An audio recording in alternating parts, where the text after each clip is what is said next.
चलो बॉस, तो स्टार्ट करते हैं। आज का पॉइंट है, आज हम किन किन विषयों पे बात करेंगे। आज हम बात करेंगे मादा की सहायक जनन ग्रंथियों के बारे में। आज हम बात करने वाले हैं मादा की जनन ग्रंथियों के बारे में कि कौन कौन सी जनन ग्रंथियां बोले या फिर बोल सकते हो सहायक ग्रंथियां, कौन कौन सी उनके पास में सहायक ग्रंथियां होती हैं, उनके विषय पे हम बात करेंगे। कुछ सहायक ग्रंथियां, आइए डिस्कशन करते हैं। और फिर आज का मेन टॉपिक हमारा आएगा oogenesis और उसके बाद मेंस्ट्रुअल साइकिल। इन दो विषयों पे बात करेंगे और एक दो क्लास और जाएगा, चैप्टर हम लोगों को यहां पर फिर कवर हो जाएगा। ठीक है, तो हम यहां पर पढ़ने वाले हैं सहायक जनन ग्रंथियों के बारे में। और इनके पास एक ही ग्लैंड होती है बेटा, जिसका नाम है बर्थोलिन ग्लैंड। क्या है ग्रंथि का नाम? बर्थोलिन ग्रंथि नाम है इसका, बर्थोलिन ग्रंथि। और इसके बारे में बस इतना सा है, ये एक जोड़ी होती है, एक पेयर है। इसके बारे में सिर्फ दो तीन बातें पूछी जाएंगी। एक जोड़ी होगा, पहली बात तो ये है। दूसरा, वेजिनल ओरिफिस। जो वेजिनल ओरिफिस का मतलब होता है, वेजिनल ओरिफिस का मतलब ये होता है योनि द्वार। जो ये योनि का द्वार है के दोनों तरफ होती है। कहां पर प्रेजेंट होती है बेटा? योनि द्वार के दोनों तरफ होती है, दोनों तरफ उपस्थित है। बहुत आसान सा है, जल्दी से समझ में आ जाएगा। तो आप लोग बस कॉपी पेन निकाल कर लिखते रहिए। उपस्थित होती है, वेजिनल ओरिफिस योनि द्वार के दोनों तरफ होती है। और यह क्या बोलना चाहिए, क्षारीय द्रव मुक्त करती है, क्षारीय द्रव मुक्त करती है। ये क्षारीय द्रव मुक्त करती है जो योनि का पीएच मेंटेन करते हैं, जो योनि का पीएच मेंटेन करती है। पीएच मतलब बढ़िया भरा बना रहे, अम्लीय है तो क्षारीय हो जाए, थोड़ा बहुत पीएच मेंटेन करती है। तो ये कहानी हो गई भैया इसके पास में। इसके ऊपर एक क्वेश्चन ये पूछा जा सकता है कि जो भैया बर्थलिन ग्लैंड है, बर्थलिन ग्लैंड है हमारे पास में, उनके ऊपर क्या क्या पॉइंट आ सकता है। तो आप याद, उनके ऊपर क्या क्या पॉइंट आ सकता है तो आप याद रखना बेटा। अभी मार्ता चक्र पढ़ाया नहीं है मैं, कहे तुम इतना परेशान हो एकदम सारी चीजों को, थोड़ा सा नीट के लिए भी पढ़ लो, फिर तो फिर जिंदगी का ज्ञान तो दूंगा ही तुम लोगों को मैं। ठीक है, तो क्षारीय द्रव मुक्त करती है जो योनि का पीएच मेंटेन करती है। अच्छा बात, यह बात रखना, यह नर में ग्रंथि है जिसका नाम मैंने बताया था काउपर्स। नर के काउपर्स के समजात होती है, के समजात होती है। तो अभी तक मैंने आपको 3 समजात अंग पढ़ाए हैं और तीनों को आप लोगों को पढ़ के रखना है बॉस। कि एक हो गया आपका लेबिया मेजोरा, है ना, बृहद भगोष्ठ, बृहद भ्रकोष्ठ। ठीक है, यहां पर ये पहला पॉइंट आएगा। दूसरा पॉइंट यहां पर आएगा जो काउपर्स के समजात होती है। काउपर से क्या होती है? समजात। और तीसरा एक पॉइंट आता है हमारे पास में उसका क्या बोलते हैं, लेबिया मेजोरा, क्लिटोरिस। और ये 3 पॉइंट आप लोगों को यहां पर चीजें बनाई जाती हैं और इन्हीं के ही पास में बनते हैं। बर्थोलिन ग्लैंड जो है वो क्या है? एक जोड़ी है। पहली बात तो एक जोड़ी है, एक पेयर मतलब 2 की संख्या में होगी, एक पेयर है ये। ठीक है, और दूसरी चीज ये है वेजिनल ओरिफिस के दोनों तरफ रहती है, जस्ट लाइक ये योनि है मान लो, है ना। ये ऊपर की तरफ का भाग मूत्र मार्ग, नीचे का भाग योनि। योनि के दोनों तरफ बना लेना, यहां पर एक इधर और एक इधर, 2 रहता है ऐसा। ठीक है, फिर इसके बाहर तो ये बृहद भगोष्ठ वगैरह वगैरह ये सब तो होता ही है। यहाँ पर क्लिटोरिस होगा और उसके बाद मोन्स प्यूबिस। ये डायग्राम हमने लास्ट क्लास में पढ़ा ही था, ये आपको याद रहना चाहिए पॉइंट। उम्मीद है ये बात समझ में आ गई होगी। और अब हम पढ़ रहे हैं दूसरे नंबर की एक और ग्रंथि है जिसका नाम है स्तन ग्रंथि, यानी दुग्ध ग्रंथि, मैमरी ग्लैंड। हम पढ़ने जा रहे हैं मैमरी ग्लैंड के बारे में। इसका नाम है मेरे बच्चे स्तन ग्रंथि, इसको हम पढ़ते हैं। ठीक है, बहुत ध्यान समझना बेटा, बहुत कुछ रहता नहीं है, थोड़ा सा धैर्य लगाओगे अपने आप समझ में आ जाएगा। जब नहीं बने तो फिर मुझे बताना ध्यान से, साथ में डायग्राम। ठीक है, चीजों को मेंटेन करना है। वैसे जनरली बेटा थोड़ा सा अम्लीय पीएच 6.5 के आसपास होता है, पर उतना ही हमें मेंटेन करना होता है। अगर वो ज्यादा अम्लीय हो जाता है तो भी नुकसानदायक, और अगर जो है वहां पर कम अम्लीय होता है तो भी नुकसानदायक। तो उसको मेंटेन करना पड़ता है, पीएच मेंटेन करना है। ठीक है, हाँ जी, वही बल्बोरेथ्रल के बराबर बराबर में ये चीजें कंप्लीट होती है। पक्की बात है ना। अब आगे बढ़ते हैं स्तन ग्रंथि के विषय पे। स्तन ग्रंथि के विषय पे हमको पहले तो डायग्राम बना लेना चाहिए। समझते हैं पहले बेटा, हर ग्रंथि में क्या होता है, 15 से 20, कितनी बेटा, 15 से 20 स्तन की पालिकाएं होती हैं। तो आप ये छोटी छोटी चीजें हैं तो नोट्स बनाते बनाते समझ जाओगे तो आराम हो जाएगा। पालिकाएं होती हैं, 15 से 20 पालिकाएं हैं, ठीक है भाई। अब ये 15 से 20 पालिकाएं यानी मेमोरी लोब्स है, ठीक है, मेमोरी लोब्स कहते हैं इसको, हम इसे इंग्लिश में कहते हैं मेमोरी लोब्स। अब इस लोब का काम क्या है, कैसे बनाएंगे हम इस लोब को, और इस लोब को समझने की कोशिश कैसे हम कर सकते हैं। 15 से 20 स्तन की पालिकाएं होती हैं और पहले हम इसी को समझ लेते हैं, फिर पूरा डायग्राम हम बनाएंगे। पहले लोब को समझते हैं, फिर हम डायग्राम को आगे कहानियों पे अपन क्लियर करेंगे, ठीक है। आओ समझते हैं। तो देखो यार, हमारे पास एक पाइप है, जो पाइप किसी जगह पे खुलती है। पहले डायग्राम समझ लो मेरे बंधु, उसके बाद समझना। ये पाइप है और ये पाइप आगे की तरफ में से जा रही है, इधर से आई है, ये पाइप इधर भी आएगी, ठीक है, ये इधर भी आई है और इसके बाद ऐसा 1 2 है ना, 3 4, जहां जहां भी इसको जाना होगा वो जाते रहती है। ऐसा ऐसा बहुत सारी जगह पे इसके ब्रांचेस बने रहेंगे। खैर मैं एक को बता रहा हूं, तो एक को पढ़ना,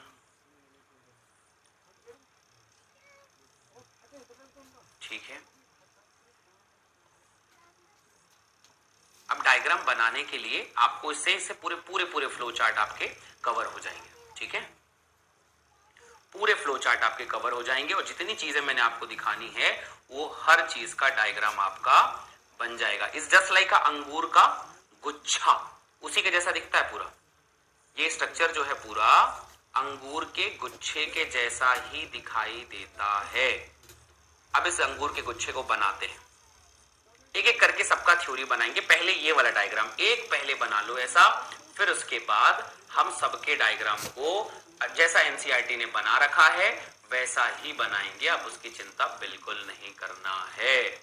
तो डायग्राम पहले मॉडलर वाला बनाना सीखा करो, जिससे आपके पूरे सीक्वेंस क्लियर हो जाएं, तो फिर सारी चीजें पूछी जा सकती हैं। तो बड़ा ध्यान से समझिएगा, ठीक है। सबसे पहले शुरुआत करते हैं मेरे बच्चे।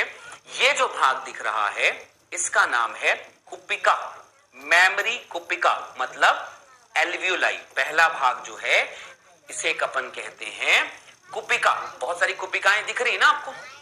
तो पहली संरचना जो हमें ए नंबर पे लिख रहे हैं ये है कुपिका, और इसी को कहते हैं कुपिका एल्वियोलाई। सारे बच्चे याद रखना, एल्वियोलाई भी कहते हैं।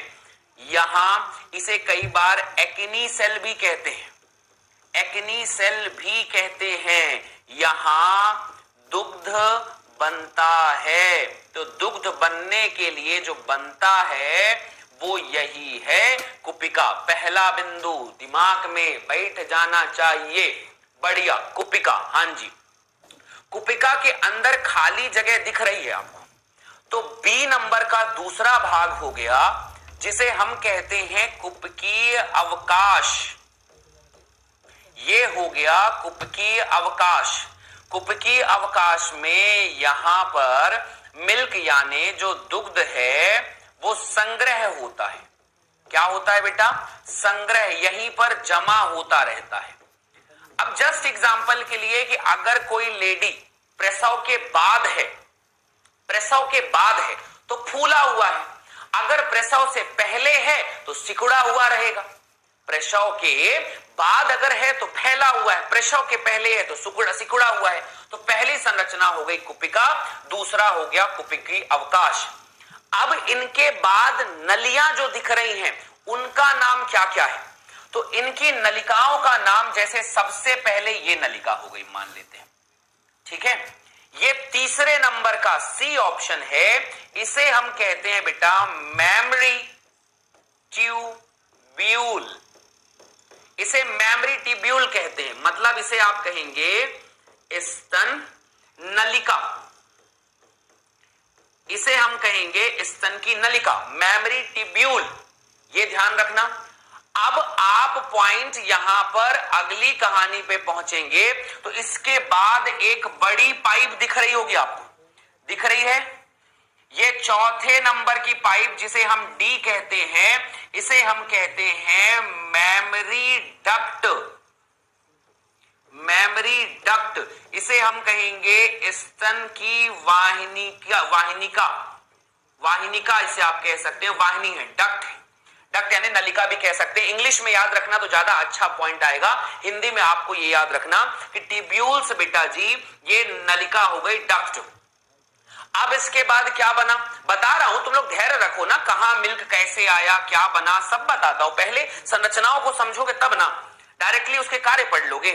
पहले कार्य नहीं, पहले संरचनाओं को देखो कि हमारे पास भैया कुपिका है, यहां मिल्क बनता होगा, कुपिकी अवकाश है, मिल्क बनाने के अलावा भी तो बहुत सारे काम है ना, फिर अवकाश है, मिल्क यहां जाता होगा, फिर अगली पाइप में जाता होगा जिसे हम कह सकते होंगे मेमरी ट्यूब्यूल्स, फिर कहां पे जाता होगा, मेमरी डक्ट में जाता होगा। फिर हमारे पास एक और पाइप है जिसे हम कहते हैं ई नंबर पे, इसका नाम होता है तुम्बिका, तो इसका नाम होता है मेमरी एम्पुला। पहले अभी ध्यान से बस समझते चलो, आगे सब समझ में आएगा। मेमरी एम्पुला, इसका नाम है मेरे बच्चे मेमरी एम्पुला। एम्पुला का मतलब होता है तुम्बिका, और तुम्बिका के बाद ये जो पाइप आपको दिख रही है ई के बाद एफ नंबर पे पढ़ते हैं, इसका नाम होता है बेटा दुग्ध वाहिनी। इसका नाम है दुग्ध वाहिनी, मतलब आप इसे कहेंगे लैक्टिफेरस डक्ट। और सबसे आखिरी में ये जिस जगह से निकलेगा उस जगह का नाम होता है बेटा निप्पल। एफ के बाद जो भी होगा जी लगा देना, इसे अपन कहते हैं निप्पल्स। निप्पल जिसे अपन कहते हैं, यहां से वो बाहर की तरफ में निकलता है। तो एक बात बस मैं आपसे पूछ रहा हूं, बस आप लाइन से ध्यान से सुनना कि बॉस बना क्या क्या, कहां से शुरू हुआ और कहां पे हम खत्म हो रहे हैं। तो आपके पास एक डायग्राम है, पूरा फ्लो चार्ट बना हुआ है, और पूरे फ्लो चार्ट को बस अपने दिमाग में बैठाना है कि 15 से 20 पालिकाएं हैं बॉस, और ये पालिका में से एक पालिका का डायग्राम बनाओ। एक पालिका का डायग्राम बनाओ तो एक पालिका के अंदर कुपिका है, यहां मिल्क बनेगा, फिर कहां जाएगा, कुपिकी अवकाश में, ठीक है भाई, फिर कहां जाएगा, मेमरी ट्यूब्यूल्स में, फिर कहां जाएगा, मेमरी डक्ट में, फिर कहां जाएगा, तुम्बिका में, तुम्बिका के बाद दुग्ध वाहिनी में, दुग्ध वाहिनी के बाद निप्पल्स में। फ्लो चार्ट ध्यान से समझ में आपको याद रखना है। तो ये मेमरी एम्पुला और ये तुम्बिका वाला जो क्षेत्र है वो पोर्शन यहां पर बन जाता है। इस हिसाब से आप लाइन से ध्यान पे समझ में आना पड़ा है। क्लियर बात यहां पे? तो इतने ही लोकेशन आपको ध्यान रखने हैं कि ये पूरा पॉइंट आपके कहां से कहां बनता है। कुपिका, कुपिकी अवकाश, memory tubules, mammary duct, mammary ampulla, दुग्ध वाहिनी और निप्पल्स। ये फ्लो चार्ट है बेटा। आपसे पूछा जाएगा कि आपके दुग्ध का स्त्रावण जो होता है वो कहां से शुरू और कहां से खत्म। तो पहली चीज बताना, कुपिका, कुपिका से कहां गया, कुपिका से गया कुपिकी अवकाश, कुपिका से कहां गया, कुपिकी अवकाश में गया। अच्छा, इसके बीच बीच में छोटे छोटे और भी अंग होते हैं पर मुख्य काम इन्हीं का है। अवकाश के बाद हम जाते हैं जिसे अपन कहते हैं बेटा मेमरी यानी स्तन नलिका। थोड़ा सा हिंदी वाला पॉइंट जो है ना वो ऊपर नीचे हो सकता है, पर आप इंग्लिश में जरूर याद रखना कि बॉस इसका नाम है मेमरी ट्यूब्यूल। क्या नाम है इसका, मेमरी ट्यूब्यूल, ये नाम है इसका। और उसके बाद हमारे पास में आता है जिसे हम कहते हैं स्तन की वाहिनी, और स्तन की वाहिनी वाले क्षेत्र को हम कहते हैं मेमरी डक्ट। फिर कहां पहुंचा जी, फिर पहुंच गया तुम्बिका में, मेमरी तुम्बिका। तुम्बिका का मतलब हमने लिख दिया इसे एम्पुला, और एम्पुला के बाद हम पहुंच गए दुग्ध वाहिनी में। कहां पर पहुंच गए बंधु, दुग्ध वाहिनी में पहुंच गए, जिसे हम इंग्लिश में कहेंगे लैक्टिफेरस डक्ट। एक चीज पढ़ा रहा हूं, बस उतनी चीज याद दिमाग में बैठ जानी चाहिए, और उसके बाद जो है ये निप्पल्स के द्वारा मिल्क बाहर जाएगा। मिल्क के द्वारा बाहर। तो एक सीक्वेंस आपके दिमाग में बैठ जाना चाहिए, एक सीक्वेंस आपके पास में ये चीज बैठ जानी चाहिए। सीधी सी चीजें हैं, कुपिका, कुपिकी अवकाश, कुपिकी अवकाश, स्तन की नलिका, स्तन की वाहिनी, तुम्बिका, फिर दुग्धवाहिनी, फिर निप्पल्स। आपके दिमाग में ये चीजें बैठनी चाहिए। जब ये चीज बैठेगी तो संरचनाएं भी बैठेंगी, और संरचनाएं बैठेंगी तो बाकी कहानियां भी आपको समझ में आएंगी और उसको अपन डिटेल करेंगे। क्लियर है कहानी? बढ़िया। लाइन से सीक्वेंस क्लियर हो गया? लाइन से सीक्वेंस इसका क्लियर हो गया कि भाई हाँ ये पहले, फिर ये पहले, फिर ये पहले, फिर ये पहले, फिर ये पहले, फिर ये पहले, आपको यहां पर चीजें बन जानी चाहिए। हो गया? ये चीज याद रहनी चाहिए। अब इसके दूसरे डायग्राम पे आते हैं, फिर इसकी प्रक्रियाओं को बताऊंगा कि कैसे बनता होगा। तो देखो यार, जो भी बनता होगा, है ना, जो भी बनता होगा, स्तन कहां पर होता है? स्तन होता है पसलियों के ऊपर। तो इसका एक दूसरा डायग्राम भी बहुत पूछा जाता है कि मान लेते हैं ये पसली है। आपके शरीर में कितनी जोड़ी पसलियां होती हैं? क्या किसी को पता है? बताओ बताओ बताओ बताओ, पसलियां कितनी होती हैं? तो ये हो गई हमारी पसलियां, रिब्स।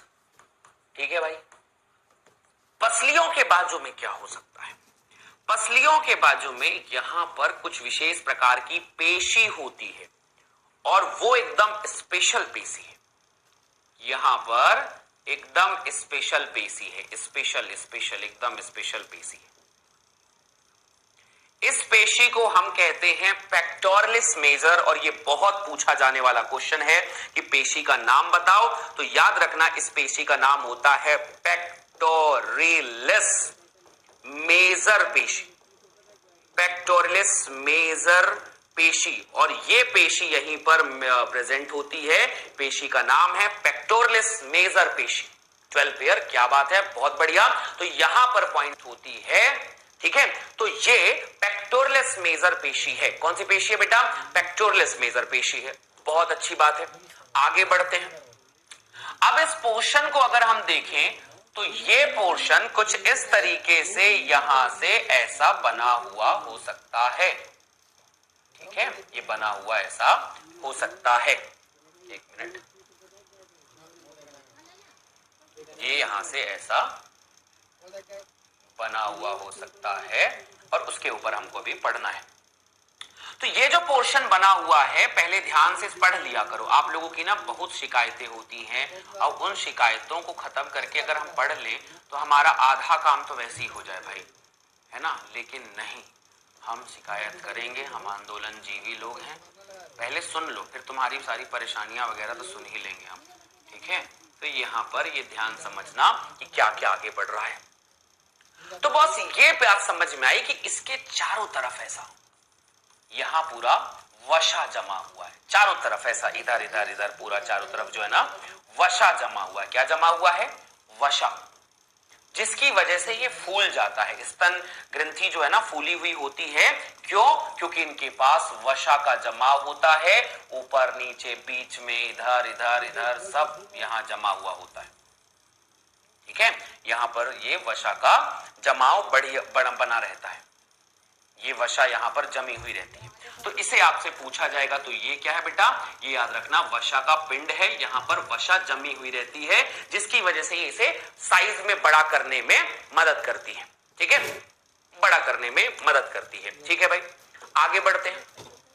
अब इसके बाद यहां पर जब हम चीजें बना रहे हैं, वसा वगैरह है, तो हम इसकी यहां पर चीजें बना देते हैं कि ये क्या बन रहा है। अगेन वही बात, बताओ मुझे ये क्या दिखाई दिया है यहां पर बेटा? ये है कुपिका। एक ही दो बनाते हैं, कौन सा हमको कुछ चीजें बनानी है। फिर लैक्टिफेरस डक्ट, फिर यहां पर तुम्बिका, और तुम्बिका के बाद ये पाइप आगे की तरफ में यहां पर ऐसे चली जाएगी। फिर यहां आए, फिर यहां पर तुम्बिका, तुम्बिका की पाइप आगे गई, उसके बाद ऐसे ब्रांच खूब सारे बने, और वो ब्रांच आगे जाकर इसी तरह और भी एल्विलाई बना लिए। एज यू नो कि टोटल जो है यहां पर ऐसी 15-20 पालिकाएं होती हैं, जिनका नाम हमको पता होना चाहिए। फिर से एक बार नाम लिखते हैं। पहले नाम बच्चे क्या हुआ?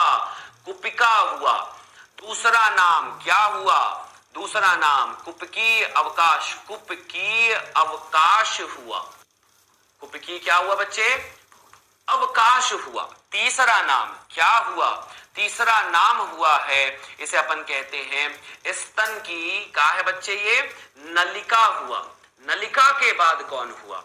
नलिका के बाद ये पाइप जो चौथे नंबर की है, इसका नाम है स्तन की, क्या नाम है बच्चे? वाहिनी नाम है। बहुत बढ़िया। ये क्या नाम है? ये है तुम्बिका। तुम्बिका के बाद कौन हुआ? ये हुआ आपकी दुग्ध ग्रंथ, दुग्ध नलिका जिसे अपन कहते हैं लैक्टिफेरस डक्ट।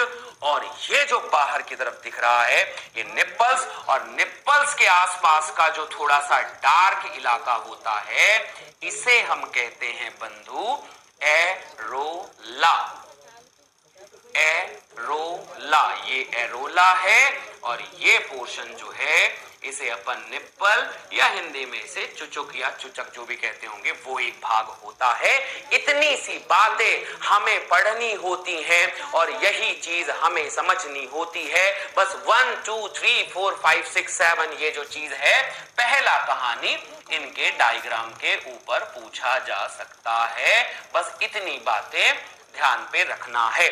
तो ऐसा एक मॉड्यूलर सा डायग्राम आप बना लें और उस मॉड्यूलर से डायग्राम में आप चीजों को कवर कर दें कि भैया ये सारी चीजें आपकी दिखनी चाहिए।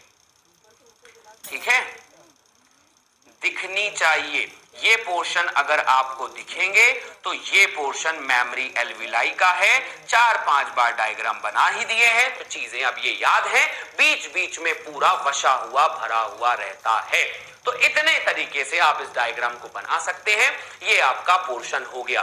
क्या याद करना है? संरचना बस, काम आम और बाद में हम समझेंगे। ठीक है। हाँ, ये डक्ट और ट्यूब्यूल्स फर्क है। ट्यूब्यूल थोड़ी पतली है, डक्ट थोड़ी मोटी होती है। समझ रहे मेरी बात को? तो इस तरीके से आप जैसे जैसे मैंने आपके सीक्वेंस में बनाया है वैसे वैसे आप भी डायग्राम बना लेना, चीजें याद हो जाएं। और अगर याद नहीं होता तो मेरा काम बस आपको इतना पॉइंट है बेटा कि वसा का काम बस आपको इतना पॉइंट है बेटा कि वसा का पिंड, कुपिका, कुपिकीय अवकाश, स्तन नलिका, स्तनवाहिनी, तुम्बिका, दुग्ध नलिका। बढ़िया। अब एक बात और यार, ये स्तन इस बड़े साइज का है। ये साइज धीरे धीरे उम्र के साथ जो है ना, ये पोर्शन यहां पे मसल्स ऐसे लटक जाते हैं।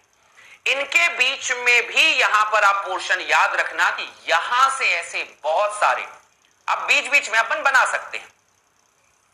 ठीक है, बीच बीच में अपन बना सकते हैं। Sir red red red portion मैं बीच में बना देता हूं। इसे हम कहते हैं, रेड पोर्शन वाला जो चीज बना हुआ है इज कॉल्ड लिगामेंट्स। लिगामेंट्स। आपसे पूछा जाएगा बॉस ये स्तन है, इस स्तन को सपोर्ट कौन करता है? स्तन को सपोर्ट कौन करता है? जब स्तन को कोई सपोर्ट करता है तो ये बात याद रखना कि ये जो लिगामेंट्स है, लिगामेंट्स यह स्तन के आकार को बनाए रखता है, आकार को बनाता है, या आकार को बनाता है या फिर जोड़े रखता है। ये इसकी कहानी का मेन पार्ट है। इतनी बातें याद रखना। अब इतने बिंदुओं को लगातार बनना और बिगड़ना, वसापिंड, कुपिका, कुपिकीय अवकाश, स्तन नलिका, स्तनवाहिनी, तुम्बिका, दुग्ध नलिका, लिगामेंट्स एंड दैट्स ऑल। ये पॉइंट आपको याद रखना। वाहिनी और नलिका, नलिका छोटी है और वाहिका बड़ी है। फिलहाल इस भाग में लेकर आपको अंतर दिखना चाहिए कि भैया ये छोटी है और वो थोड़ी सी बड़ी है। बस इतना ही करना है आपको। नलिका छोटी है उसे हम ट्यूब्यूल्स कहते हैं, वाहिनी थोड़ी सी बड़ी है उसे हम डक्ट कहते हैं। यही अंतर है और इसी के हिसाब से आपको चीजों को बनाना है और पॉइंट आपके दिमाग में क्लियर रहनी चाहिए। पक्की बात है? ठीक है बॉस। अब हम आगे बात को बढ़ते हैं कि यार ये लोग काम कैसे करता होगा। तो आपको ये बताना है कि ये जो संरचनाएं हैं ये बनना क्यों शुरू होती है। तो आपके पास सबसे पहला सवाल होता है कि यार स्तन का वृद्धि, स्तन का विकास जिसे अपन कहते हैं स्तन का विकास यौवनारंभ के बाद होता है। यौवनारंभ के बाद होता है, यौवनारंभ के बाद होता है और यहां वसा का जमाव बढ़ता जाता है और ना सिर्फ यहां बल्कि फीमेल्स के अन्य भागों में भी यहां वसा का जमाव बढ़ता जाता है, वसा का जमाव बढ़ता जाता है। याद रखना, वसा का जमाव बढ़ता जाता है और यह प्रोजेस्टेरॉन की वजह से होता है।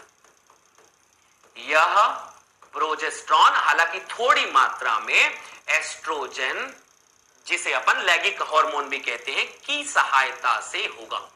तो एस्ट्रोजन आया, प्रोजेस्टेरॉन आया और इसकी वृद्धि, इसकी गर्भादि वृद्धि होता है। ठीक है, वृद्धि से होता है।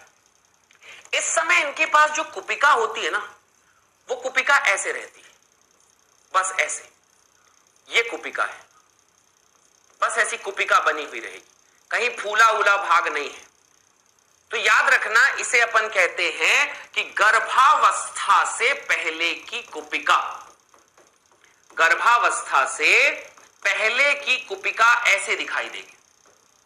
फिर क्या हुआ ऐसा कि गर्भावस्था में कुछ नया हो गया, तो फिर आप बताएंगे बॉस कि हर जैसे ही गर्भावस्था हुई, गर्भावस्था के दौरान एक हार्मोन आता है जिसका नाम है HPL। नाम सुना है? इसे हम कहते हैं बेटा human placental lactogen. Human placental lactogen. Ligaments मतलब जोड़ने वाला यार, जोड़ने वाला, स्नायु जोड़ के रखता है संरचनाओं को। हर जगह लिगामेंट्स होते हैं, हड्डियों को मसल से जोड़ के रखने का काम जो होता है वो लिगामेंट करता है। ठीक है, लिगामेंट्स करता है, वो जोड़ के रखा रहता है। ह्यूमन प्लासेंटल लैक्टोजन, और ह्यूमन प्लासेंटल लैक्टोजन यह स्तन कुपिका का विकास करवाता है। इसने किसका विकास करवाया बेटा? स्तन कुपिका का विकास करवाता है और स्तन कुपिका का विकास करता है। और स्तन कुपिका का विकास करता है, इसका मतलब ये है कि भाई यहां पर अब मिल्क इल्क जैसी चीजें बनने की व्यवस्था शुरू हो गई है। इसलिए देखना, प्रेगनेंसी के दौरान स्तन का साइज जो है पहले से बढ़ जाता है। तो ये प्रेगनेंसी के दौरान हो गया, ये गर्भावस्था के दौरान हो गया। ठीक है, तो ये हो गया भैया ह्यूमन प्लासेंटल लैक्टोजन, जिसने स्तन कुपिका का विकास कर दिया। ठीक है भाई, अब स्तन कुपिका का विकास हो गया तो यहां प्रोलैक्टिन हार्मोन, कौन सा हार्मोन बेटा? Prolactin hormone. प्रोलैक्टिन हार्मोन जो जनरली पिट्यूटरी और पीयूष ग्रंथि से आता है, उसके बारे में बताया जाएगा। प्रोलैक्टिन हार्मोन दुग्ध निर्माण की प्रक्रिया को बढ़ाता है, दुग्ध निर्माण की प्रक्रिया करता है, प्रक्रिया स्टार्ट करता है, प्रक्रिया शुरू करता है। सबका अपना अपना काम है बंधु, ध्यान देना। किसी ने स्तन को बनाया, किसी ने स्तन जो है वो प्रोजेस्टेरॉन एस्ट्रोजन के दौरान हुआ। अब उसके अंदर कुपिका का विकास जो है ह्यूमन प्लासेंटल लैक्टोजेंस के द्वारा हुआ, कुपिका का विकास हुआ। फिर प्रोलैक्टिन और HPL दोनों, प्रोलैक्टिन और HPL ह्यूमन प्लासेंटल लैक्टोजन, ये दोनों हार्मोन जो है दुग्ध निर्माण की प्रक्रिया शुरू कर दिए। दुग्ध बन गया, प्रोलैक्टिन और ये जो है HPL दोनों ने दूध बनाना स्टार्ट कर दिया। अब क्या हुआ? दूध बनना स्टार्ट हुआ। इसके बाद जैसे ही हो गया प्रसव, प्रसव का मतलब समझते ना, डिलीवरी, बच्चा बाहर निकलना। ठीक है, प्रसव के बाद, प्रसव के बाद ऑक्सीटोसिन, कौन सा हार्मोन जी? ऑक्सीटोसिन दुग्ध के स्त्रावण में आवश्यक होता है, स्त्रावण में आवश्यक है। तो 4-5 हार्मोन है भाई, और चारों पांचों हार्मोन जो हैं वो आपको ऐसे लाइन से याद करना है कि पहले किसी ने वृद्धि की, फिर पहले किसी ने बनाया, फिर बनाने के बाद आगे बढ़ा। यौवनारंभ का मतलब बहुत बढ़िया बेटा, यौवनारंभ के मतलब प्यूबर्टी, और प्यूबर्टी का मतलब होता है 10, 12, 13 साल के बच्चे जो है ना वो आगे की तरफ, वो 12, 13 साल के बच्चे जब बन जाते हैं उसको कहते हैं। ठीक है, तो ये बात याद रखना। ऑक्सीटोसिन हार्मोन, ये पार्ट याद रखना कि ऑक्सीटोसिन हार्मोन जो है वो दुग्ध स्त्रावण जो है वो आवश्यक है। अच्छा, ऑक्सीटोसिन आता कहां है? अगर आपको ये नहीं पता हो तो ये याद रखना मेरे भैया कि ऑक्सीटोसिन जो है ये पिट्यूटरी का हार्मोन है, पिट्यूटरी हार्मोन है। फिर डिटेल करेंगे पिट्यूटरी और कहां पिट्यूटरी, कैसा पिट्यूटरी हार्मोन है, पर फिलहाल अभी हल्का हल्का हल्का हल्का हल्का हल्का समझा हमने इसको। फिर से एक बार डिटेल करते हैं, बहुत ध्यान से सुनना, नहीं खत्म नहीं होती, कमजोर होती जाती है, रस्सी ढीली पड़ने लग जाती है, उम्र के साथ साथ जो होता है वो ढीला होने लग जाता है। ये लिगामेंट्स की कहानी है। तो स्तन का विकास हुआ बेटा यौवनारंभ के बाद हुआ, मतलब वही 11 से 12 साल 13 साल के बाद, साल में महिला में 12 से 13 साल के दौरान वो विकास होता चला जाता है, वसा का जमाव बढ़ता चला जाएगा प्रोजेस्टेरॉन एस्ट्रोजन की वजह से। ऐसा नहीं है कि यार वो हार्मोन बस वहीं जमा होता है, फीमेल्स में मतलब जांघों पर भी जमा होने लग जाता है, शरीर के बाकी भागों में भी वो धीरे धीरे जमने लग जाता है, पूरे शरीर में वसा जम जाता है। इसलिए देखना 11-12 साल की उम्र के बाद फीमेल का जो शरीर है वो थोड़ा सा पफी हो जाता है, पफी सॉफ्ट हो जाता है, और जबकि मेल का शरीर उसी की जगह हार्ड होने लग जाता है। अगर मेल है तो उसका शरीर हार्ड हो जाएगा, पर फीमेल है उसका शरीर तो पफी हो जाता है। ये वसा के जमाव की वजह से ही होता है। तो पूरे ये जो यौवनारंभ वाली जो जगह है यहां पर इन पे जमाव पे होने लग जाता है, ज्यादातर एरिया में जमा होने लग जाता है। जब जमा हो गया तो उसके बाद अब उसके अंदर मिल्क बनाना है। तो भैया कुपिका तो ये पतली दुबली पड़ी हुई थी, इसको फुलाना है। तो फुलाने के लिए, बड़ा करने के लिए ह्यूमन प्लासेंटल लैक्टोजेंस चाहिए। लैक्टोजेंस के अंदर अब मिल्क बनाना है तो प्रोलैक्टिन हार्मोन चाहिए, एचपीएल हार्मोन चाहिए, दोनों मिल्क बनाने की प्रक्रिया शुरू करेंगे। और स्त्रावण करने के लिए ऑक्सीटोसिन लगता है। ये मिल्क की कहानी है। अब पहला मिल्क कौन सा निकला उसमें भी थोड़ी बहुत अपन बात कर सकते हैं, फिर चैप्टर के आखिरी में मैं पढ़ाऊंगा उसको हालांकि, लेकिन बता ही देते हैं यहां पर। प्रसव के बाद पहला पीला मिल्क, पहला जो पीला मिल्क होता है, पीला दूध जो होता है, दुग्ध, जिसे अपन कहते हैं, क्या कहते हैं बेटा इसे बताओ? कोलोस्ट्रम। इसे अपन कहते हैं कोलोस्ट्रम, है ना, कोलोस्ट्रम, कोलोस्ट्रम कहते हैं। इसमें क्या क्या होता है? कोलोस्ट्रम कहते हैं। पहला मिल्क जो बनता है उसे कोलोस्ट्रम कहते हैं। गाय, भैंस, भेड़, बकरी सब में होता है ये वाला, कोलोस्ट्रम कहते हैं। यह शिशु के लिए अति आवश्यक होता है, शिशु के लिए आवश्यक है, बहुत आवश्यक है। समझा दूंगा फिर मैं इसको, आप लोगों को पॉइंट लिखना आवश्यक है। इसमें पोषण होता है। क्या क्या होता है जी? इसमें पोषण होता है। अब पढ़ा तो दूंगा लेकिन कंफ्यूजन होता है। पोषण है, ठीक है, आयंस हैं, ठीक है, इसके अलावा मिनरल्स है, मतलब खनिज होता है इसमें, मिनरल्स यानी खनिज होता है। और एक बहुत जबरदस्त चीज इसे अपन कहते हैं एंटीबॉडी।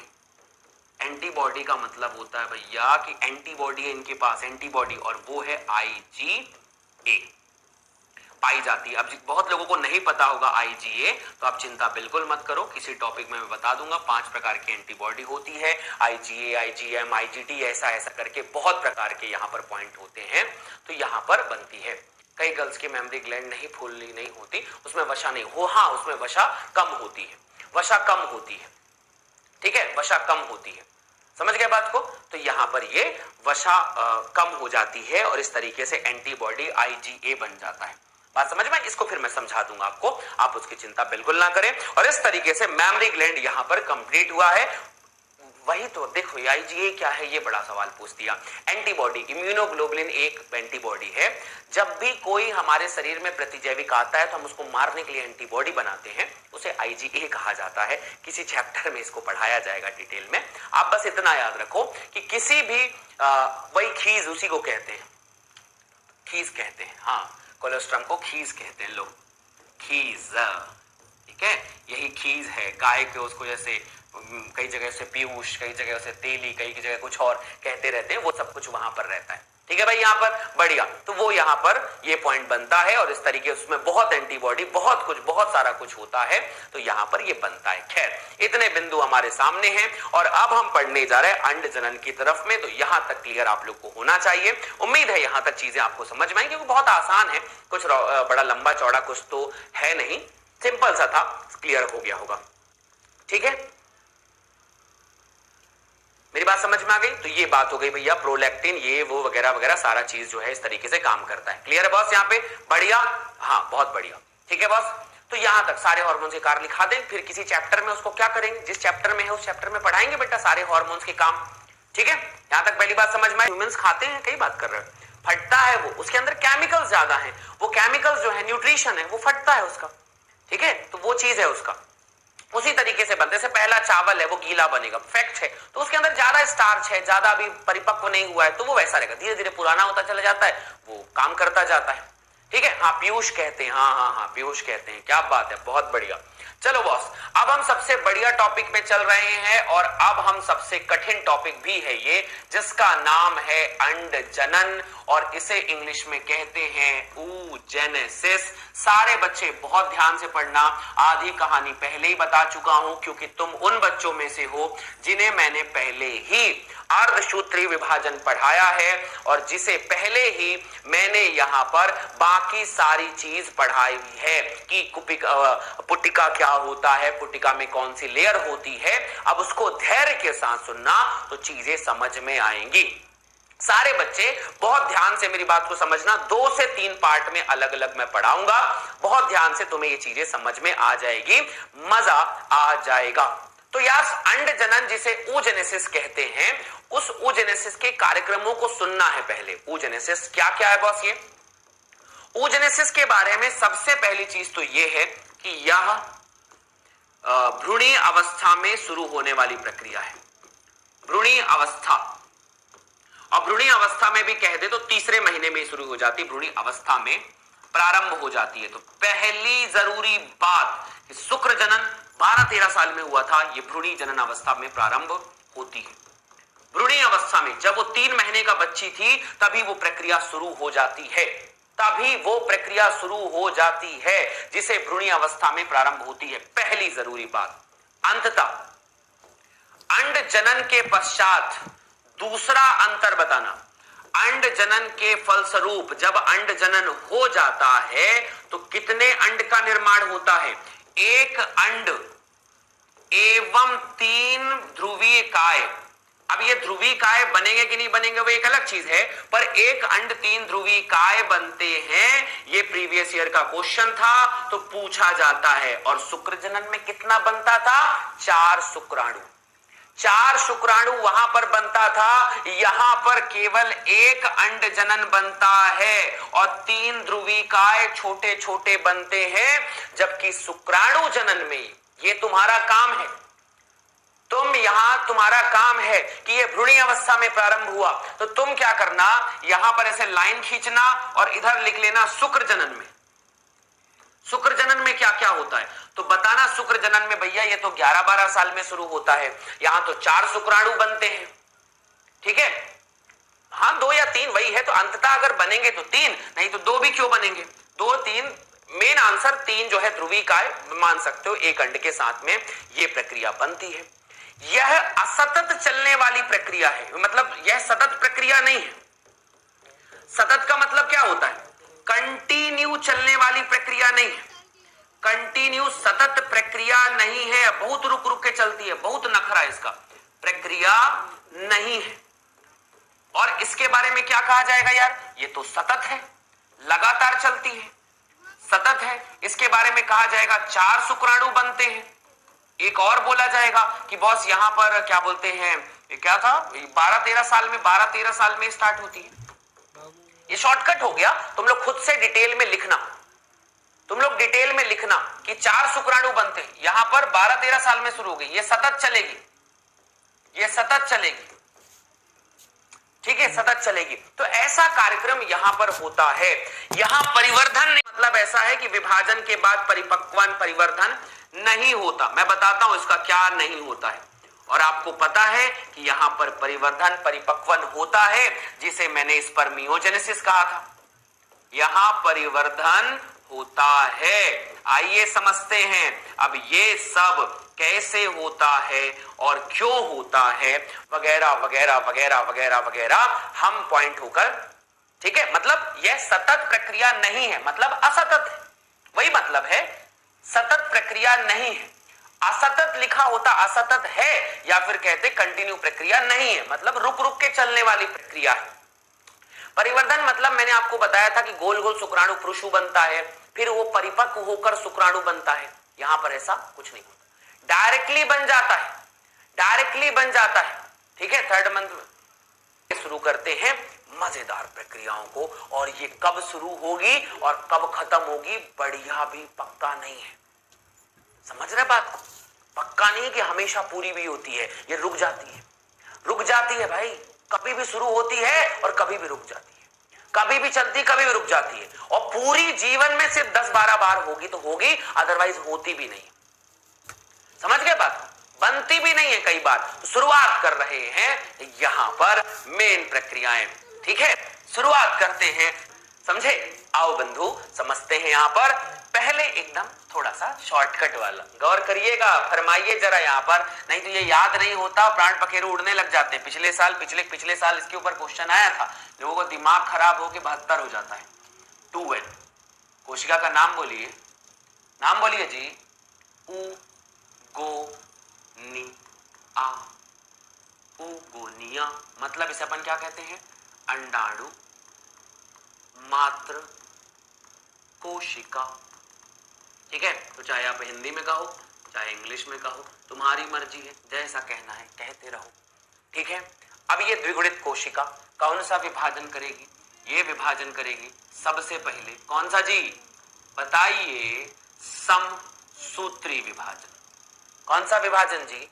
ये विभाजन की है यहां पर समसूत्री, क्योंकि है संख्या बढ़ाने के लिए, संख्या बढ़ाने के लिए खूब सारी संख्या विभाजन कर ली, समसूत्री विभाजन।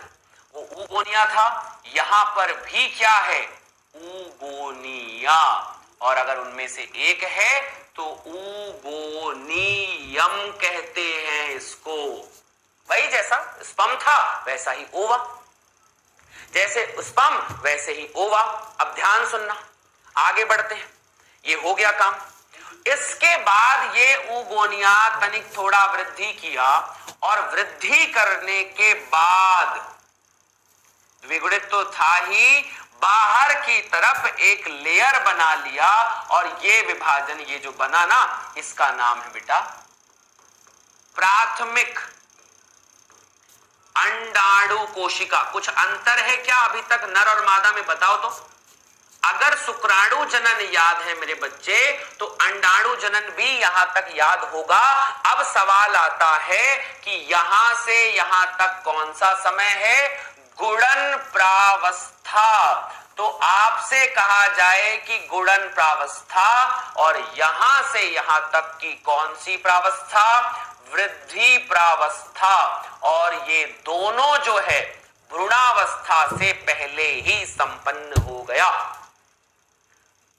ठीक है, समझ में आई मेरी बात? तो ये है भैया हमारे पास गुणन प्रावस्था, और ये है वृद्धि प्रावस्था। सेम टू सेम शुक्राणु जनन है, तो कोई बात जबरदस्ती परेशान नहीं करेगा।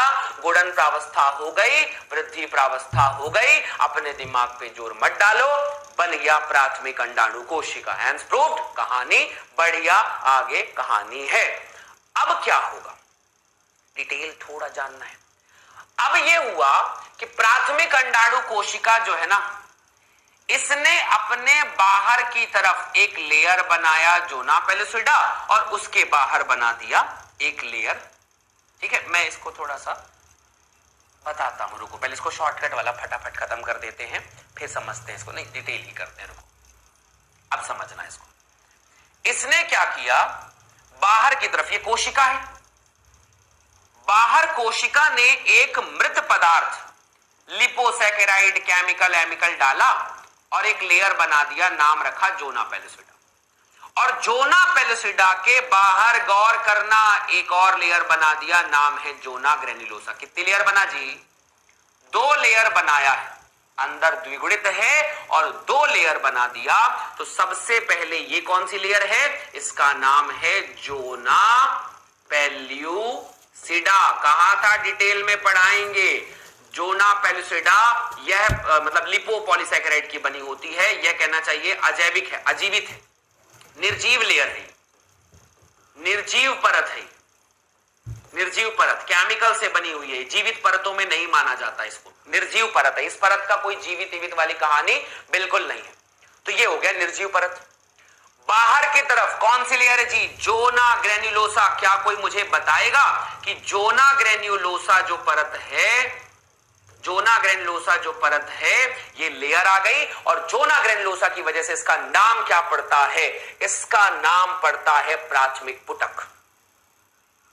इसका नाम क्या पड़ता है? जल्दी बता दो मुझे फटाफट। प्राथमिक पुटक कहते हैं, और या फिर इसे प्रिमोर्डियल पुटक भी कह सकते हैं। प्राथमिक पुटक बन गया। कौन बन गया? प्राथमिक पुटक बना होगा। समझ में आई मेरी बात? यहां पे जल्दी ध्यान रखो, क्या पता होता है? प्राथमिक पुटक बन गया, लेकिन इसके बनते ही ये बना ही था, और मिलियंस नंबर पे बना था। इसके बाद ये पूरी प्रक्रिया बिफोर बर्थ हुई है। ये पूरा कार्यक्रम हुआ है मेरे बच्चे बिफोर बर्थ, और इसके बाद कहानी आ गई आफ्टर बर्थ। जन्म के बाद क्या हुआ? 8वें महीने में ये प्रक्रिया रुक गई, और बोला कि प्राथमिक पुटक बन के रखा हुआ है, प्राथमिक पुटक बन के रखा हुआ है। ठीक है, अब यहां पर जो बिंदु आता है, अच्छा वो एल्ब्यूजिनिया की कहानी अभी लिखा हुआ है। ठीक है, अब यहां पर जो बिंदु आता है, अच्छा वो एल्ब्यूजिनिया की कहानी अभी नहीं रखनी है, वो तो एल्ब्यूजिनिया यार अंडाशय के लेयर होती है ना, इसकी लेयर थोड़ी है। जोना ग्रेन्युलोसा लास्ट क्लास में पढ़ाया तो था ना, प्राथमिक पुटक है। यह प्राथमिक पुटक मतलब यह प्राथमिक अंडाणु जिसको कह सकते हैं, अंदर तो अंडाणु है, बाकी सब तो लेयर है। लेयर के बारे में थोड़ी जानना है। यहां पर अंदर भरा हुआ है प्राथमिक अंडाणु, आप इस बात को जानते हैं। इसके अंदर भरा हुआ है प्राथमिक अंडाणु, पहले पढ़ा चुका हूं, कोई बच्चा हल्ला नहीं करेगा।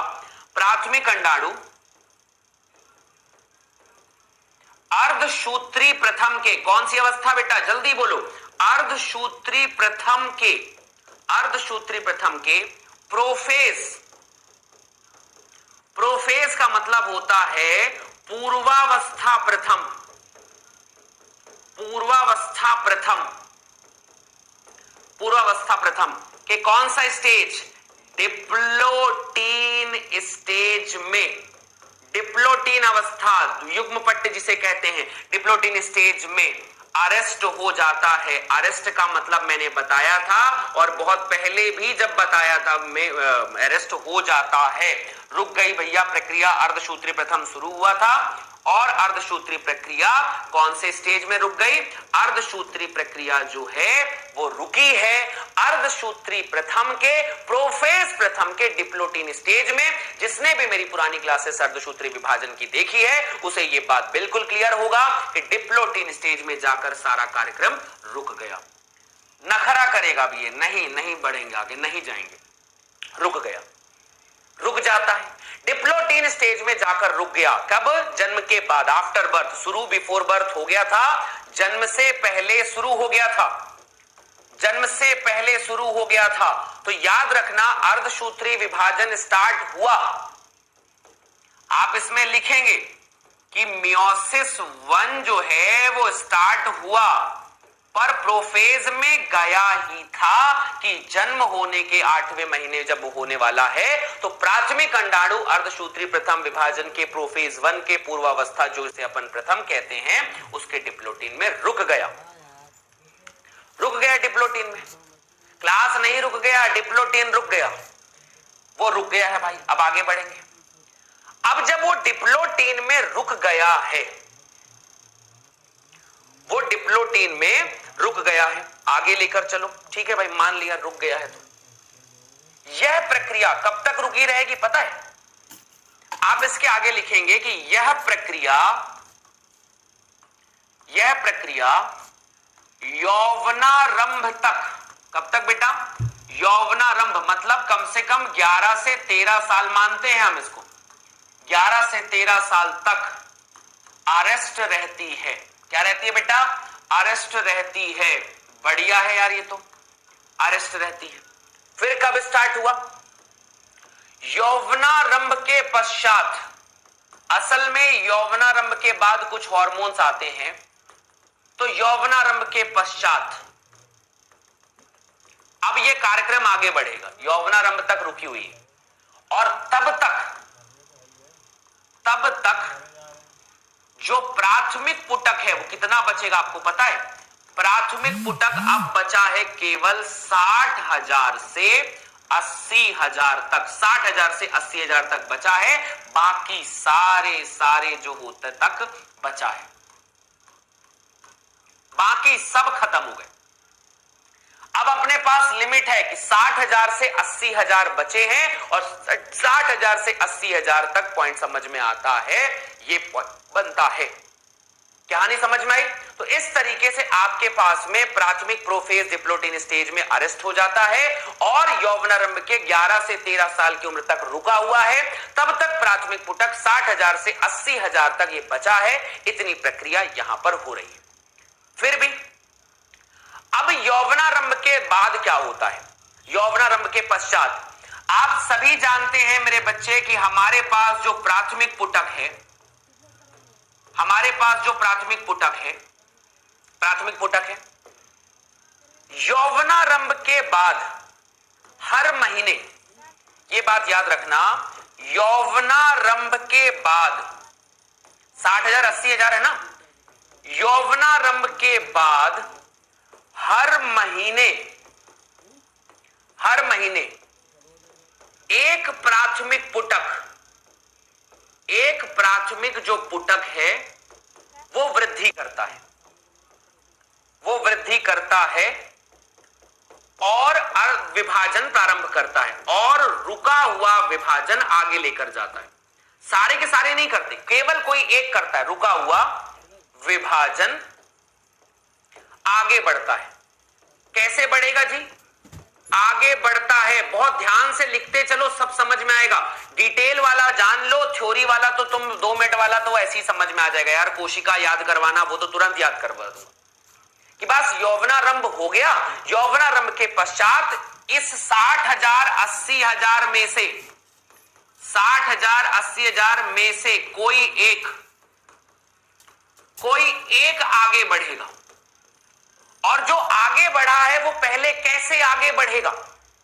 हाँ, वो धीरे धीरे कम होता जाता है। 60,000 से 80,000 तक बचा है, हो सकता है वो खत्म भी हो जाए, पर जब 60,000 से 80,000 के बाद यौवनारंभ में शुरू होता है तो अंदर की तरफ में लेयर प्राथमिक पुटक, होप्सो आपको अभी तक ये भूला नहीं होगा, ठीक है? अंदर की तरफ प्राथमिक पुटक, उसके बाहर जोना पेलुसिडा और जोना पेलुसिडा के बाहर बॉस आपका थीका लेयर और थीका के बाहर इंटरना और एक्सटर्ना। क्या किसी ने भूला क्या? जल्दी बताओ, इसका नाम क्या पड़ा? इसका नाम क्या पड़ा? प्राथमिक पुटक आगे लेकर जाएगा और इसका नाम पड़ जाएगा मेरे बच्चे द्वितीयक पुटक। भूला तो नहीं है ना? द्वितीयक पुटक। और द्वितीयक पुटक बनने के थोड़ी ही देर के बाद अंदर की तरफ में एक और लेयर बनेगी जिसके बाहर जोना पेलुसिडा तो रहेगी और इसका नाम द्वितीयक अंडक पड़ेगा। लास्ट क्लास में ये बात मैंने याद करवाई थी, होप सो मेरे बच्चे नहीं भूले हुए होंगे, और अगर भूल गए होंगे तो बहुत बड़ी गद्दारी कर दी तुमने मेरे साथ। इसका नाम रखा जाएगा तृतीयक पुटक। उसके अंदर एंट्रम था, याद करवाया था तुम्हें मैंने, और सबसे आखिरी में फिर हमें बन जाता है ग्राफी पुटक। भूला तो नहीं है ना किसी ने? तो हर महीने कोई एक प्राथमिक पुटक, द्वितीयक पुटक, फिर द्वितीयक से तृतीयक पुटक, तृतीयक से ग्राफी पुटक बनता है। ये बात हमें पता रहनी चाहिए। यहां तक क्लियर? भूले तो नहीं होना? कोई चीज याद है ना हम लोगों को? ये सीक्वेंस हमें याद रहना चाहिए। शॉर्टकट वाला मैं 2 मिनट में बता दूंगा, बस तुम थोड़ा सा डिटेल वाला याद रखो कि भैया उसी के बीच में पुटक बढ़ रहा था। प्राथमिक पुटक है, उसने आवरण वगैरह वगैरह बनाने लग गया। ये यहां पे जोना ग्रेनुलोसा थी, थीका इंटरना, एक्सटर्ना, अंतरम, ये सब कुछ बना था। क्लियर है बॉस? आगे बढ़ते हैं। अब हमारे पास ये जो विभाजन आगे बढ़ रहा है, तो अब ये याद रखना, द्वितीयक पुटक से ये भी बात मैं तुम्हें याद कराया था, द्वितीयक पुटक से तृतीयक पुटक बनते समय, ये भी तुम्हें याद करवाया था, लिखते जा रहा हूं, तृतीयक पुटक बनते समय जो हमारा प्राथमिक अंडाणु था मेरे बच्चे, प्राथमिक अंडाणु अर्धसूत्री प्रथम विभाजन संपन्न करता है। कौन सा विभाजन संपन्न किया है? अर्धसूत्री प्रथम विभाजन, मतलब जो अरेस्ट था वो अब खुल गया। अर्धसूत्री विभाजन संपन्न करता है। ये बात भी मैं आपको पहले पढ़ा चुका हूं कि वो चीज आगे बढ़ेगी तो वो कब बढ़ेगी? जब द्वितीयक पुटक से वो तृतीयक पुटक बन रहा होगा। जब वो द्वितीयक पुटक से तृतीयक पुटक बन रहा होगा तभी वो अर्धसूत्री प्रथम विभाजन संपन्न करेगा, तभी वो अर्धसूत्री विभाजन संपन्न करेगा। और क्या निर्माण करेगा? और एक बनता है द्वितीयक अंडाणु। निर्माण किसका करेगा बेटा? द्वितीयक अंडाणु का निर्माण किया। द्वितीयक अंडाणु एवं प्राथमिक ध्रुवीय काय का निर्माण करता है। प्राथमिक ध्रुवीय काय का निर्माण करता है। आसान नहीं है, लेकिन मैं आसान वाला समझा भी नहीं रहा हूं कि तुमसे क्वेश्चन ही ना बने। 12th टाइप का याद करवाने के लिए मैं तुम्हें 2 मिनट में याद करवा देता, लेकिन उसको अपन को डिटेल में याद करना है कि भैया एक एक पद अगर हमें ध्यान से याद रखना है कि ये बना, फिर ये बना, फिर ये बना, अच्छा इसके बाद फिर ये प्रक्रिया स्टार्ट हुई है, इसके बाद ये प्रक्रिया स्टार्ट हुई है। तो जब अर्धसूत्री प्रथम विभाजन संपन्न हो गया तो द्वितीयक अंडाणु और प्राथमिक ध्रुवीय काय का निर्माण हो गया। ये कार्यक्रम यहां तक बना हुआ है, यहां तक ये कार्यक्रम बना हुआ है। अब यहां पर आगे चलते हैं। हाँ, डिप्लोटिन में रिक्ता, हाँ वहीं पे रुका रहता है। अब क्या हुआ? ध्रुवीय काय का निर्माण हो गया। ध्रुवीय काय के निर्माण करने के बाद अब फिर यहां से क्या शुरू होता है? अब जो द्वितीयक अंडाणु है, अब ये जो द्वितीयक अंडाणु है, थोड़ा थ्योरी पढ़ रहे हैं तो थ्योरी में ही लिख लेते हैं। अर्धसूत्री द्वितीय विभाजन शुरू करता है। कौन सा विभाजन शुरू किया? अर्धसूत्री का द्वितीय विभाजन स्टार्ट किया। विभाजन स्टार्ट करता है और स्टार्ट करते फिर अरेस्ट हो जाता है। और कौन से फेज में अरेस्ट होता है बेटा? ये। और ये जो मेटाफेज होती है ना हमारी, मेटाफेज मतलब जिसे हम कहते हैं मध्यावस्था, और मध्यावस्था की द्वितीय अवस्था में फिर अरेस्ट हो गया। फिर इसका नखरा शुरू हुआ, फिर अरेस्ट हो गया। अब क्या दिक्कत है भाई इस आदमी को? अब क्या दिक्कत है? क्यों फिर अरेस्ट हो गया? तो अब याद रखना, अब द्वितीयक अंडाणु क्या करता है? द्वितीयक अंडाणु निषेचन से पहले स्पर्म का इंतजार करता है। निषेचन से पहले तक, निषेचन से पहले तक शुक्राणु के प्रवेश का इंतजार करता है। शुक्राणु के प्रवेश का इंतजार करता है। प्रवेश का इंतजार करता है मतलब प्रवेश तक रुका रहता है, ऐसा समझ। शुक्राणु के प्रवेश तक रुका रहता है। प्रवेश तक कौन से फेज में रुका है बंधु? ये अंडाणु जो है मेटाफेज में रुका है। आगे बढ़ेंगे ही नहीं, वो बाराती के फूफा तरफ हो गया कि हमको ये नहीं दोगे तो हम आगे बढ़ेंगे नहीं। मेटाफेज 2 तक अरेस्ट रहता है, अरेस्ट रुका हुआ रहेगा। अब यहां पर एक नई बात आती है। यदि स्पर्म पहुंच गया, आपको पता है, मैं इसका फ्लोचार्ट अभी बताता हूं। यदि स्पर्म पहुंच गया तो द्वितीयक अंडाणु क्या करेगा?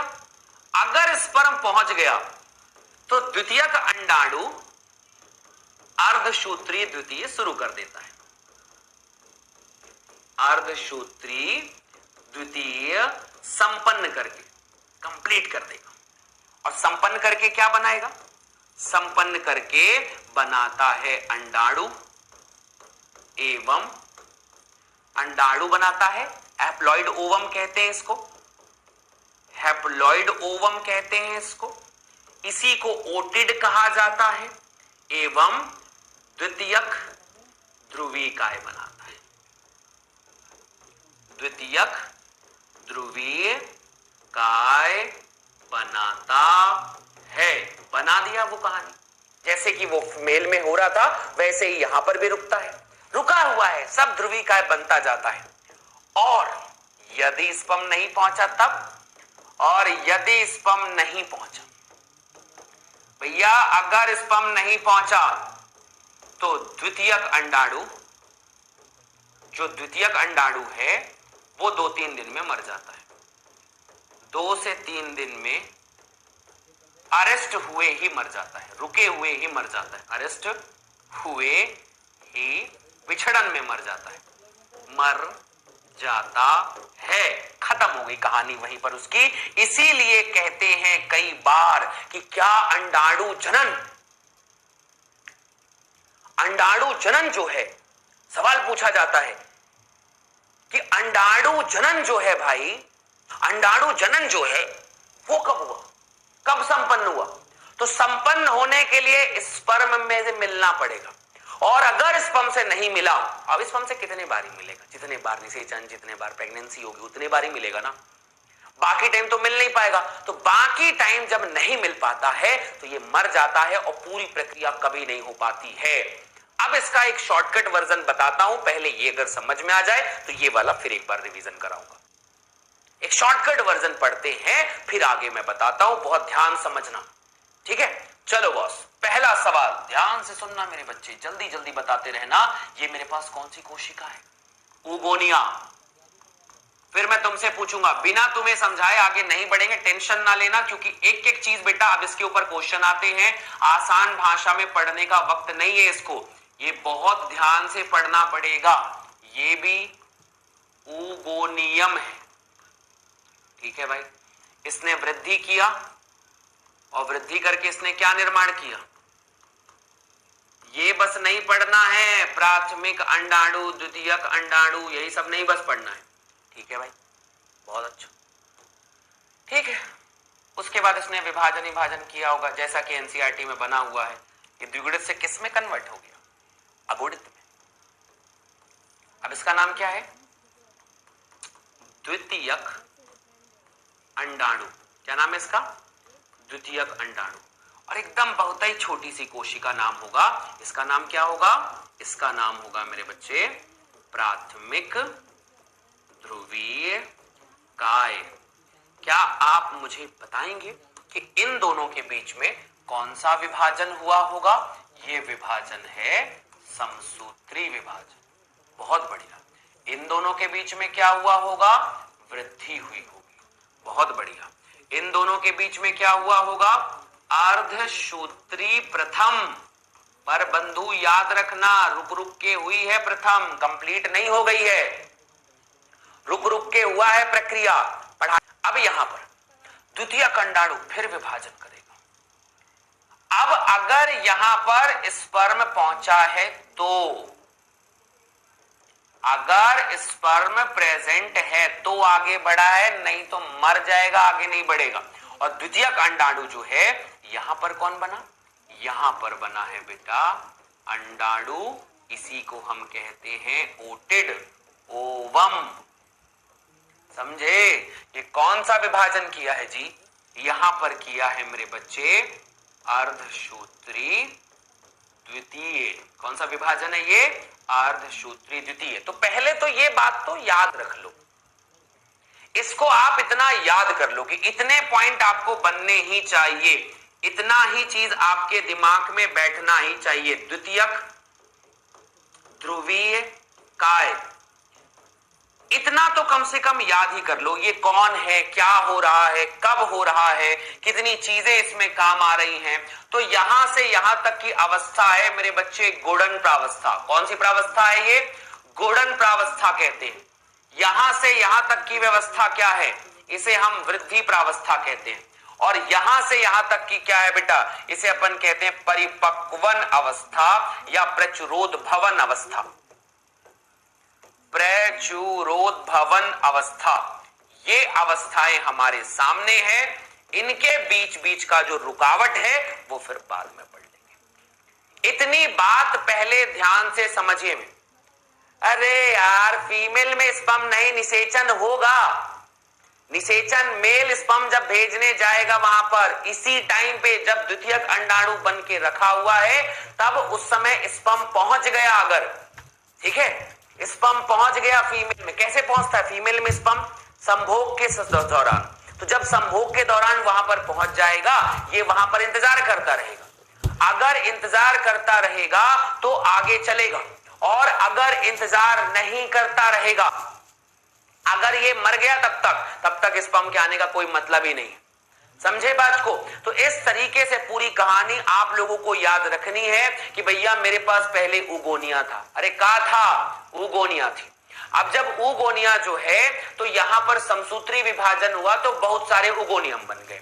सुनना ध्यान से, उगोनियम जो है प्राथमिक अंडाणु बनाया, और प्राथमिक अंडाणु जो बनाया है उसके बाद अर्धसूत्री प्रथम विभाजन हुआ है, पर रुक रुक के हुआ है, पर ये रुक रुक के हुआ है, ठीक है। अब जब ये रुक रुक के अर्धसूत्री विभाजन हुआ है, तो कब रुका कब बढ़ा वो बाद में समझ लेंगे, पर हुआ और बन गया द्वितीयक अंडाणु। द्वितीयक अंडाणु के साथ में एक छोटी कोशिका बनी है, क्योंकि ये इक्वल विभाजन नहीं हुआ है। इसका कोशिका द्रव्य छोटा है, इसका कोशिका द्रव्य बड़ा है, तो ये कुछ दिन में मर भी जाती है और चाहे तो विभाजन भी कर सकती है। फिर जब ये विभाजन कर गया तो द्वितीयक अंडाणु आगे, यदि इसको उस दौरान निषेचन हुआ स्पर्म, और वो आगे जायगोट बनेगा, जिसे हम निषेचन के बाद करेंगे, ठीक है। तो ये बात याद रखना, मियोसिस 2 जब हुआ, अर्धसूत्री द्वितीय विभाजन, तो फिर ये अंडाणु ओटिड बन के तैयार है। फिर इसके साथ अभी सिर्फ टच किया था, प्रवेश नहीं किया था, अभी सिर्फ टच किया था, और टच करने के थोड़ी देर के बाद इसके साथ वो मिलेगा और उसके बाद जायगोट बनाएगा। जायगोट वाली कहानी को हम अलग तरीके से पढ़ेंगे। इतने बिंदुओं को आपको ध्यान रखना है। अब इसका मैं स्टेप बाय स्टेप जो मैंने थ्योरी लिखी है उसको हम डिटेल करने जा रहे हैं। आप बस इतना याद रखो कि बेटा कोई भी प्रक्रिया रुक रुक के चल रही है। रुकी रुकी कब है? तो ये याद रखना, अर्धसूत्री प्रथम है पर ये भी रुकी। ये कौन से स्टेज में अरेस्ट होती है? आपको यहां पर लिखना पड़ेगा कि ये अरेस्ट होती है बेटा प्रोफेज में। जल्दी बताओ कौन सा स्टेज? प्रोफेज। और 1 के कौन सी अवस्था? प्रोफेज 1 की डिप्लोटीन में स्टेज होता है। डिप्लोटीन में स्टेज में अरेस्ट। फिर ये खुलेगा कब? यौवनारंभ हो गया, खुल गया, यौवनारंभ हो गया, खुल गया, द्वितीयक अंडाणु बन गए। ये यहां पर क्यों खुला? याद रखना, यह मेटाफेज 2 में अरेस्ट होता है। मेटाफेज 2 में, मेटाफेज 2 में अरेस्ट होता है। और अरेस्ट इसलिए है ताकि बॉस में अरेस्ट है, और अरेस्ट कहानी को इसको याद रखना भाई। 12th वाले बच्चे भी बड़ा दिमाग से पढ़ते हैं इसको। तुम लोग तो फिर भी नीट में हो। बहुत ज्यादा बड़ा प्रोसीजर है, बहुत ध्यान से। हाँ, अंडाशय के अंदर होगा, ये सारी प्रक्रिया अंडाशय के अंदर होती है। लेकिन जब ये मुक्त होता है द्वितीयक अंडाणु, तो ये अंडोत्सर्ग हो जाता है। ये पढ़ाया था मैंने प्रीवियस क्लास में, याद होगा आप लोगों को, जब मैं बता रहा था अंडाशय का डायग्राम। अंडाशय का डायग्राम पढ़ाया था ना कि ये अंडोत्सर्ग द्वितीयक अंडाणु बाहर मुक्त होता है, फिर वो वहां से एम्पुला में जाता है। कुछ याद आया? उसी समय अगर स्पर्म पहुंच गया तो कहानी होगी। तो ये प्रक्रियाओं को याद रखना, ये है अर्धसूत्री विभाजन। ये बात याद रखना बेटा, यह कहां कहां संपन्न होती है? यह अंडाशय एवं अंडवाहिनी में होती है। अंडाशय और अंडवाहिनी में होती है। ये पूरी प्रक्रिया जो oogenesis है, 2 अलग अलग जगह पे होती है, 2 अलग अलग जगह होती है। यहां कब तक होती है? यहां होता है बेटा अर्धसूत्री प्रथम तक। अर्धसूत्री प्रथम यहां तक होता है। और अंडवाहिनी में क्या होता है? यहां होता है बेटा अर्धसूत्री द्वितीय। अर्धसूत्री द्वितीय जो होता है वो यहां पर संपन्न होती है। अंतर है, बहुत अंतर है। इन्हीं अंतर को तो अपने ध्यान में, दिमाग में बैठा के रखना है। अब अगर ध्यान से समझ में आया है, हम फिर से प्रक्रियाओं को शुरुआत कर रहे हैं। शुरू से लेकर अंत तक हम चीजों को समझेंगे। से यस, अगर हमारे दिमाग में मैक्सिमम पार्ट दिमाग में बैठ गया है, अब उसको हम टुकड़े टुकड़े में क्रॉस क्वेश्चन को कंप्लीट करते हैं। पहली चीज बेटा ध्यान से समझना, सारे बच्चे कि जब हम oogenesis प्रारंभ करते हैं, देखो यार कोई भी चीज को समझने के लिए आपको धैर्य बहुत जरूरी है। अगर आपके अंदर वो है तो आप नीट निकालने के काबिल हो। धैर्य ही सबसे बड़ा मसला है। 3 पोलर बॉडीज कब बनेगी बताता हूं मैं आपको, अब ध्यान सुनना। अब मैं बताता हूं ना उसके पॉइंट को। अब यहां पर एक चीज, ये अर्धसूत्री विभाजन हो गया। यहां पर एक चीज होती है कि कभी समसूत्री अर्धसूत्री में अर्धसूत्री विभाजन जो है, विभाजन मतलब अनइक्वल होता है, असमान होता है। कैसा होता है बेटा? असमान होता है। असमान होता है का मतलब यह है कि ध्रुवीय काय जो है ना वो बहुत छोटा होता है। ध्रुवीय काय में कोशिका द्रव्य बहुत कम होता है। तो ध्रुवीय काय का जो कोशिका द्रव्य है वो बहुत कम होता है, बहुत कम होता है, कम होता है। तो या तो वो मर जाएगा, या तो वह मर जाएगा, या फिर विभाजन करेगा। लेकिन ये मतलब मैमल्स में नहीं होते। मर जाएगा या विभाजन कर दो और ध्रुवीकाय बना लेता है। ये भी एक कहानी होती है, दो और ध्रुवीकाय बनाता है। तो हर एक पॉइंट जिनके ऊपर क्वेश्चन पूछे जाते हैं वो मैंने यहां पर करा दिए हैं। अब आपको इनके कंपैरिजन करने हैं। आओ बंधु एक बार फिर से समझते हैं, बहुत ध्यान समझना। ये बात को फिर सवाल को आप लोगों से पूछे जाएंगे, रिवीजन कर रहे हैं, बहुत ध्यान समझना, बिल्कुल पॉइंट आप लोगों को याद रखना है। फिर मैं आपके सवाल बताऊंगा। बॉस देखो, अंड जनन भ्रूणी अवस्था में प्रारंभ हो जाती है। अंत में एक अंड 3 ध्रुवीकाय बनते हैं ऐसा माना जाता है, ऐसा प्रीवियस ईयर का क्वेश्चन है। पर असल में याद रखना 2 ध्रुवीकाय और 1 स्तंभ बनता है। ठीक है, यह सतत कंटिन्यू प्रक्रिया नहीं है, रुक रुक के चलने वाली प्रक्रिया है। यहां परिवर्धन नहीं होता है, मतलब यह परिपक्वन को संपन्न नहीं करता है। यह प्रक्रिया जब शुरू हुई तो अंत की तरफ कैसे बढ़ी, इस बात को समझने के लिए हमने शुरू किया पूरा थ्योरी कि देखो बेटा हमारे पास गुणन प्रावस्था है। गुणन प्रावस्था में ऊगोनिया बनाती है, इसमें कोई सवाल किसी को दिमाग खराब नहीं करेगा। फिर प्राथमिक अंडाणु कोशिका बन गई। इतनी बात सबके लिए सामान्य थी, कोई भी बात अलग नहीं है। पर अब यहां पर कुछ नया आया कि प्राथमिक अंडाणु कोशिका ने अपने बाहर लेयर बनानी शुरू की, और जैसे ही लेयर उनके ऊपर जोना ग्रेनुलोसा की पड़ी, प्राथमिक पुटक नाम पड़ा, उसी समय जन्म हो गया। और जब जन्म हो गया तो यह प्रक्रिया ऐसी ही रुकी रही। ये प्रक्रिया ऐसी ही रुकी रही। अब रुक गया, कौन सी अवस्था में पूछा जाएगा तो आपको बताना है प्रोफेज की डिप्लोटीन स्टेज में रुक गया और रुका ही रहा। जन्म हो गया, बच्चा 8-10 साल का हो गया, 11-12 साल तक ये प्रक्रिया रुकी रही। और जब 11-12 साल के बाद शुरू हुई तब इसमें से केवल 60,000 से 80,000 ही बचते हैं। डिप्लोटीन स्टेज में रुका हुआ रहा, प्राथमिक पुटक बना हुआ रहा, डिप्लोटीन स्टेज में रुका हुआ रहा और ऐसे ही रुका हुआ रहता है। अब जब अगली कहानी आती है तो यौवनारंभ 11 से 13 साल तक चला रहता है, तब तक ये अरेस्ट है, तब तक ये रुका हुआ है। पर जैसे यौवनारंभ आया, अब 60,000 से 80,000 ही बचा है। 60,000 से 80,000 ही बचा हुआ है। उसमें से कोई एक, ध्यान से समझना, यहां पर कंफ्यूजन होता है। हाँ, डिप्लोटीन से स्टार्ट होगा। हाँ। अब जैसे ही कोई एक डिप्लोटीन किया, फिर डिप्लोटीन के बाद पैकेटीन, डिप्लोटीन के डाइकाइनेसिस, फिर प्रोफेज, पूरा मेटाफेज, एनाफेज, टेलोफेज पूरा फॉलो करता हुआ इनमें से क्या किया, 60,000 में से 80,000 में से कोई पहले द्वितीयक पुटक बना, फिर तृतीयक बना, फिर ग्राफी पुटक बना। और ग्राफी पुटक जब बन रहा था, जब द्वितीयक पुटक से तृतीयक पुटक बन रहा था, उसी समय पे उसने अपने अर्धसूत्री प्रथम विभाजन को संपन्न किया, मतलब अरेस्ट खुल गया।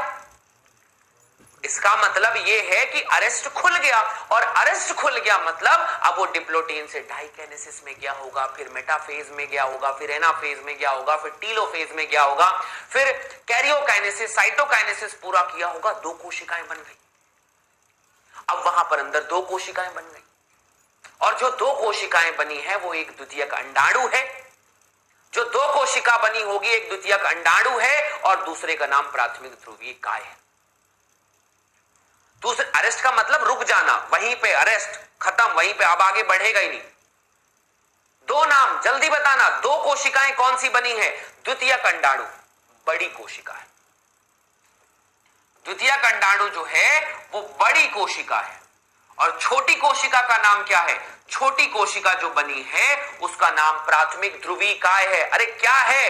प्राथमिक ध्रुवीय काय है। और द्वितीयक अंडाणु फिर अर्धसूत्री विभाजन फिर स्टार्ट किया।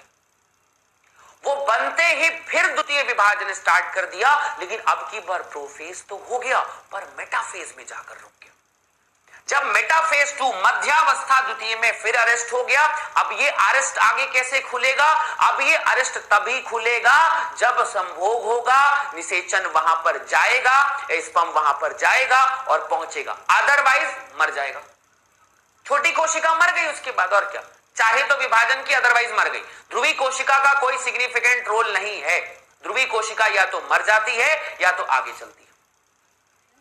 तो यार यहां पर अब द्वितीयक अंडाणु जो है निषेचन से पहले, निषेचन होने वाला है, स्पर्म प्रवेश करने वाला है, वो वहां पर पहुंचा तो मेटाफेज 2 तक अरेस्ट रहता है। यदि स्पर्म पहुंच गया तो विभाजन होगा,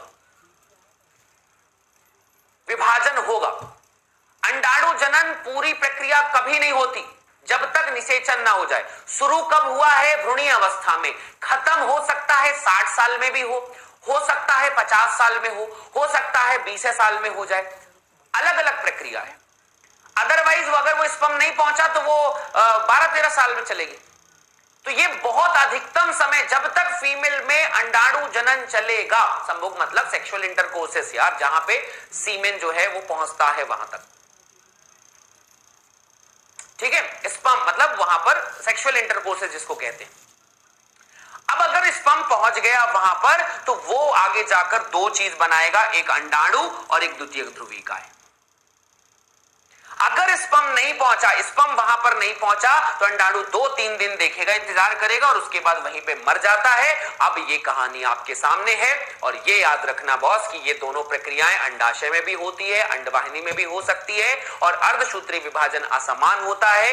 ध्रुवीय काय में कोशिका द्रव्य बहुत कम होता है तो वह मर जाएगा या विभाजन करके दो और ध्रुवीय काय का निर्माण करता है। मेरे बच्चे, कल का आपका एक होमवर्क है, मुझे हर एक प्रक्रिया में शुक्राणु जनन एवं अंडाणु जनन में अंतर बताना है।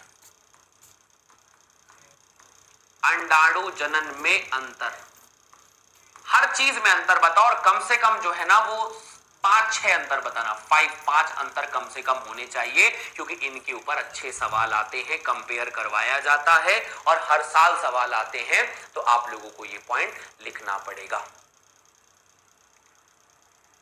अगर स्पर्म पहुंचा, अच्छा जरूरी नहीं कि हर बार स्पर्म पहुंचे या ओवा रहे तो एक दूसरे से मिल ही जाए, सेम टाइम सेम जगह उसी जगह पे अगर वो वहां पर मिले, टाइमिंग बड़ी इंपॉर्टेंट चीज है बॉस, बड़ी इंपॉर्टेंट चीज है, ठीक है। तो इसलिए वहां पर वो पूछी जाएगी, वहां पर ये चीज बनती है। क्लियर पॉइंट यहां पर, ठीक है। चलो थैंक यू सो मच, अपना ध्यान रखना, इतना पढ़ के रखना, नेक्स्ट क्लास में इसके आगे डिस्कशन करेंगे फिर। Thank you.